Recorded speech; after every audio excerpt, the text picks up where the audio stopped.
that if a shark begins to circle your position, stand your ground. Do not swim away. Do not act afraid. And if the shark, hungry for a midnight snack, darts towards you, then summons up all your strength and punch him in the snout, and he will turn and swim away. There are a lot of sharks in the world. If you hope to complete the swim, you will have to deal with them. So if you want to change the world, don't back down from the sharks. Over a few weeks of difficult training, my SEAL class, which started with 150 men, was down to just 42. There were now 6 boat crews of 7 men each. I was in the boat with the tall guys, but the best boat crew we had was made up of the little guys, the Munchkin crew, we called them. No one was over 5'5". The Munchkin boat crew had 1 American Indian, 1 African American, 1 Polish American, 1 Greek American, 1 Italian American, and 2 tough kids from the Midwest. They out-paddled, outran, and outswam all the other boat crews. The big men in the other boat crews would always make good-natured fun of the tiny little flippers the Munchkins put on their tiny little feet prior to every swim.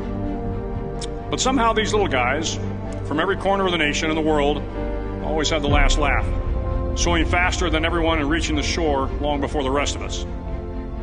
SEAL training was a great equalizer. Nothing mattered but your will to succeed, not your color, not your ethnic background, not your education, not your social status. If you want to change the world, measure a person by the size of their heart, not by the size of their flippers. The 9th week of training is referred to as Hell Week. It is 6 days of no sleep, constant physical and mental harassment, and 1 special day at the Mud Flats.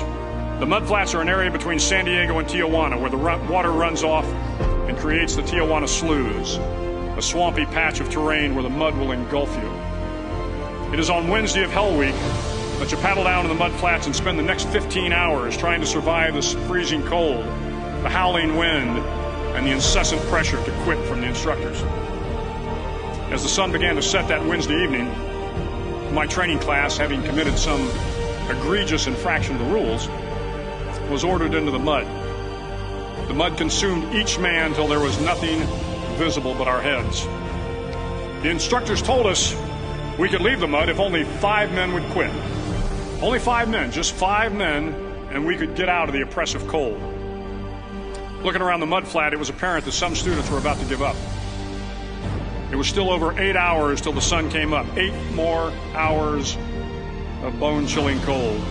The chattering teeth and the shivering moans of the trainees were so loud, it was hard to hear anything. And then one voice began to echo through the night. One voice raised in song. The song was terribly out of tune, but sung with great enthusiasm. One voice became 2, and 2 became 3, and before long, everyone in the class was singing.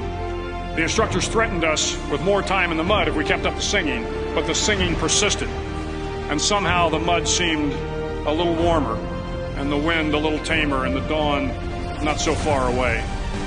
If I have learned anything in my time traveling the world, it is the power of hope. The power of one person, a Washington, a Lincoln, King, Mandela, and even a young girl from Pakistan, Malala. One person can change the world by giving people hope. So if you want to change the world, start each day with a task completed.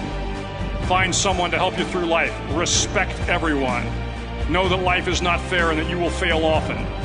But if you take some risks, step up when the times are the toughest, face down the bullies, lift up the downtrodden, and never ever give up. If you do these things, the next generation and the generations that follow will live in a world far better than the one we have today. And what started here will indeed have changed the world for the better.